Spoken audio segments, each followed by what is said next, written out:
Paralelamente, las redes sociales fueron el primer vínculo con una audiencia a la que le hablé de música. Era pequeña, reducida, ínfima, netamente familiar y de amistades, pero con la distancia de los años observo y valoro a esos primeros lectores, que dejaban entusiastas comentarios tras leer mis publicaciones.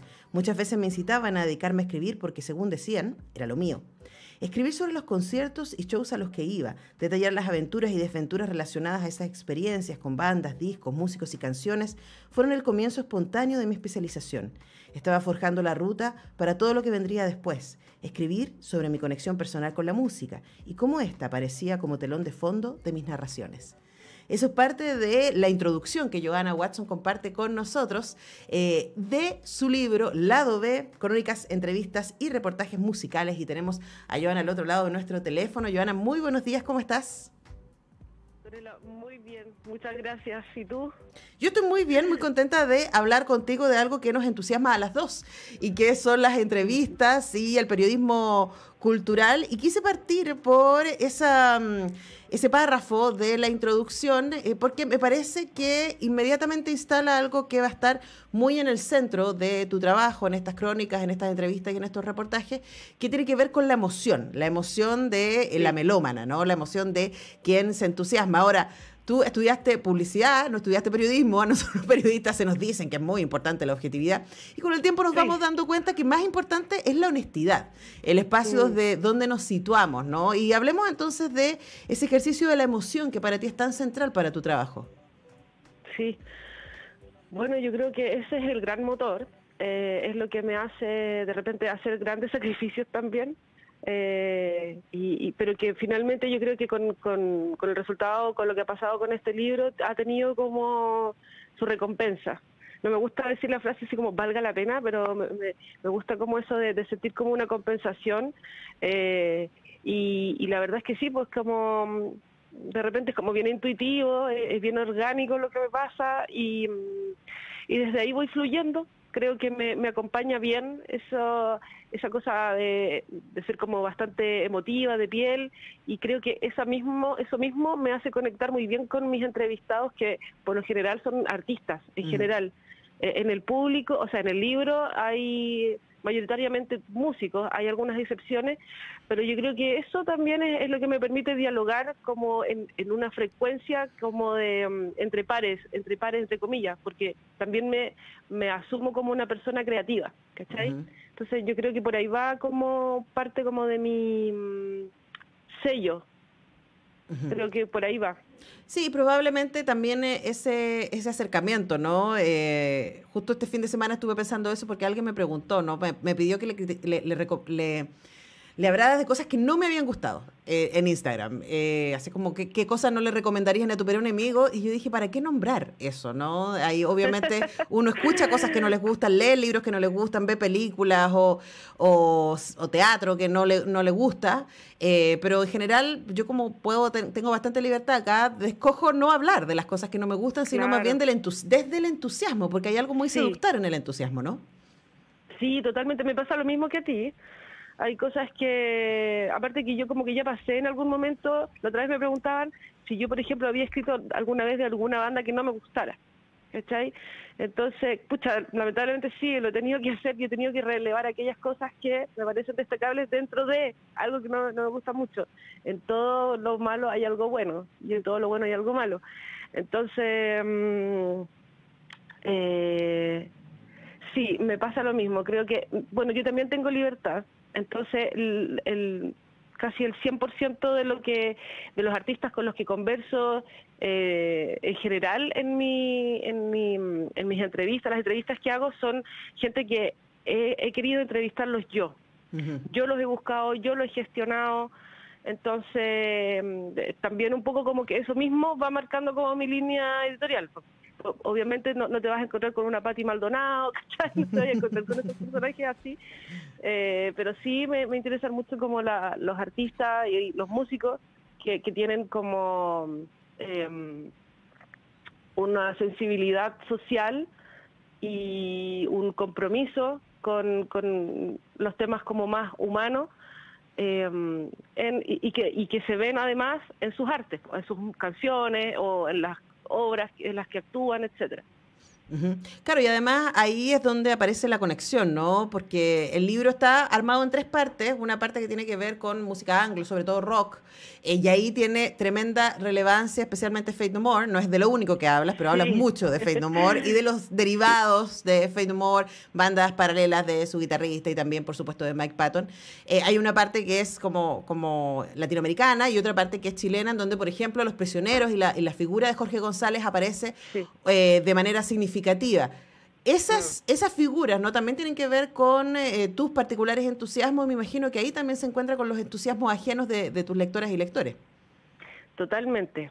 Es así, de hecho, si te fijáis, las tres partes, digamos, que en realidad son cuatro, pero la cuarta es bien chiquitita, pero todas las partes están tituladas con el nombre de una banda o de un artista que un poco como que tiene un poquito más de predilección dentro del capítulo. Entonces, por ejemplo, la parte anglo parte con Zombie Eaters, que es mi canción favorita de Faith No More. Luego en Argentina Siempre Soy, con una canción de Cerati. Después en Chile Corazones Rojos por Jorge. Y claro, yo sé que hay como algunas rostros o algunos músicos que tienen más presencia en el libro, y tiene que ver con eso. Para mí Mike Patton es una persona demasiado genial, lo he seguido muchísimo durante su carrera, lo he investigado mucho además, me gusta también toda la relación que tiene con Chile, y como que toda su órbita, todos los músicos que además trabajan con él, también están como súper conectados con Chile, y no solamente eso, o sea, es recíproco. Ujú. En Chile también existe un gran amor y una gran admiración y respeto por la figura de Mike Patton y sus proyectos. Por lo mismo llena cada vez que viene y se repite la fecha. Todos los proyectos de Patton se venden acá. Entonces siento que también todo eso hace que el libro sea especialmente atractivo para todos los patoneros que hay en Chile, que sé que son Que muchos, no son pocos, porque, claro. claro, y me asumo una más también. Hay gente que todavía está grande y todavía está ahí esperándolo en el aeropuerto, ¿cachai? Tiene ese tipo de fanática que se pone afuera de los hoteles. Entonces es muy bonito lo que genera él. Entonces me pareció interesante como meter como toda esa temática dentro del libro, que es algo que yo también he investigado espontáneamente. Entonces, claro, está como, no sé, pues hay un reportaje, por ejemplo, donde yo cuento cómo fue que Faith No More llegó a actuar en el Festival de Viña, Ujú. que era una banda totalmente despistada, no tenía nada que ver. Que es Y una gran porque, pregunta que no hemos hecho mucho tiempo. Es como, ¿cómo llegó a pasar eso? Y aquí Giovanna Watson nos sí, adelanta, porque entiendo que es una investigación más larga, pero aquí nos adelantas, hablaste sí, con el director musical del festival, con el productor general del festival, con gente que... Iván Valenzuela está metido ahí también sí, en esa gestión. Y claro, nos ayuda a poner un poco tras bambalinas y me ayuda también eso, Giovanna, como para un poco graficar el sentido del libro, porque cuando yo lo recibí puse en mi Instagram que una de las cosas hermosas y terribles del periodismo tiene que ver con su momentaneidad, ¿no? Con su estar en el presente y que a veces, especialmente cuando hablamos de cosas que acaban de pasar o como estamos anunciando como un concierto, un disco, etcétera, eso puede perderse en el éter para nosotros quienes trabajamos en radio y a veces sí. también en el momento, ¿no? ¿Cuál sientes tú que es la relevancia, por ejemplo, hoy día, de contar la historia de cómo Faith No More llegó al Festival de Viña o cómo se llegó a hacer la canción Corazones Rojos y ese disco de Los Prisioneros? Sí, bueno, porque justamente son bandas que han alcanzado un nivel de popularidad muy importante en Chile. Entonces, a veces, claro, vemos como el resultado, lo que está pasando ahora, recordamos los conciertos, incluso, por ejemplo, el mismo concierto de Faith No More en el Festival de Viña, hay momentos que tienen miles y millones de visitas, porque quedaron como para la historia, quedaron para la posteridad. Me refiero, por ejemplo, a que Mike Patton le da un beso a Bodanovich, le agarra el culo. Ese video está en YouTube y tiene muchas visitas, pero como que ¿cómo fue que eso ocurrió? Entonces, claro que es importante porque finalmente muestra cómo se originó. cómo el destino de alguna manera los trajo para acá y qué genial fue, porque hicimos match, como si fuera Tinder. Esto sería un total match entre la juventud de esa época y nosotros.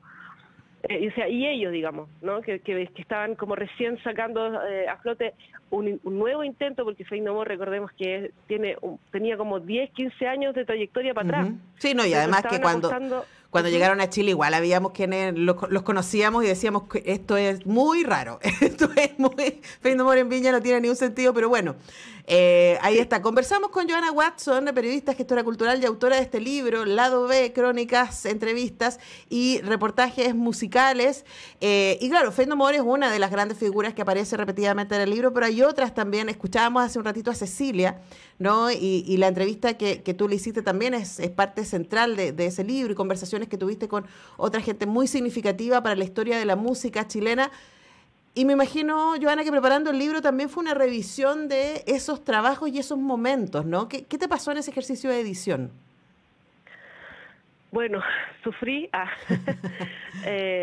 Sí, mira, primeramente iba a ser un libro de entrevistas culturales, porque si bien yo tengo como un foco muy grande la música, tampoco como que también tengo como el rebalse natural que tiene que ver como con las entrevistas de gente que está haciendo cultura. Entonces tenía actrices, actores, documentalistas, muralistas, etcétera.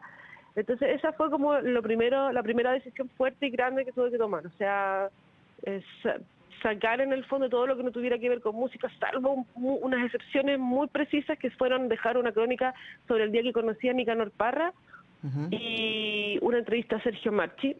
Que también es musical, Sergio Marchi. Claro, Sergio Marchi es un periodista de música ultra destacado que además tuvo la gentileza de hacerme el prólogo, lo que me pone muy, muy, muy contenta y me siento muy honrada, porque él es una eminencia y ese fue como el gran proceso. Y aparte que, bueno, primero partí como aquí tengo bastantes cosas, como decías tú hace un ratito, hay entrevistas que duran tan poquito publicadas, yo no sé, ultra fuerza, son tantas horas las que hay detrás de un texto, de una entrevista, y de repente se publica, pasa el día, hasta uno mismo como que ya la publicó en su Instagram, no sé qué, replicó las redes, y el otro día ya estamos pensando en otra cosa, y te demoraste de repente 5, 6, una semana, 10 días en hacer el trabajo. Entonces hay algunas entrevistas o textos que son como atemporales.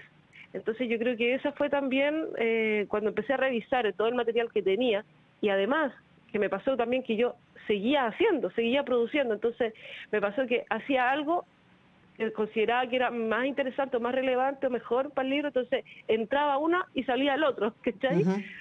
Porque en el proceso también fui trabajando, entonces también fui integrando como material más fresco. Y creo que esas fueron como las grandes movidas, ¿no? Centrarlo en la música y sacar algunas cosas para ir poniendo material más actualizado. Y además, bueno, lo otro que hice fue como releer absolutamente todo y reeditar, aunque por ejemplo hay algunos textos bastante antiguos que quise dejarles como el alma, ¿no? No quise como pulirlos tanto, porque finalmente se iba a perder como la esencia, y a mí me gusta un poco que se vaya notando en el libro como tú creces. Como yo voy creciendo. Claro. Exactamente, y tus entusiasmos y tus gustos, algunas cosas permanecen y otras se van afinando, ¿no? El lado B de Johanna Watson, crónicas, entrevistas y reportajes musicales, publicado por 8 libros, además es un libro muy bonito, la portada es preciosa, así que felicitaciones ahí a la gente que estuvo a cargo de la gráfica del libro, así que le mandamos las felicitaciones. Gracias a ti también, Johanna, por este tiempo con Radio Universidad de Chile, por hacerme llegar el libro también y por esta conversación. Que tengas un estupendo día lunes. Muchas gracias, igualmente para ustedes, gracias por la invitación y nada, pues, un abrazo, que tengan buena semana también. Tú también, cuídate. Nosotros vamos a la pausa y ya regresamos con más Semáforo.